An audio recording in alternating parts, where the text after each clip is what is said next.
خطبہ نمبر 50 آپ علیہ السلام کا ارشاد کرامی۔ اس میں ان فتنوں کا تذکرہ ہے جو لوگوں کو تباہ کر دیتے ہیں، اور ان کے اثرات کا بھی تذکرہ ہے۔ بسم اللہ الرحمن الرحیم۔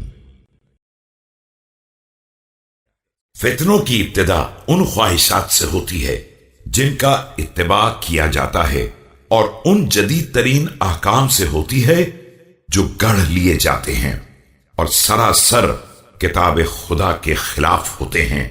اس میں کچھ لوگ دوسرے لوگوں کے ساتھ ہو جاتے ہیں اور دین خدا سے الگ ہو جاتے ہیں کہ اگر باطل حق کی آمیزش سے الگ رہتا تو حق کے طلبگاروں پر مخفی نہ ہو سکتا، اور اگر حق باطل کی ملاوٹ سے الگ رہتا تو دشمنوں کی زبانیں نہ کھل سکتی۔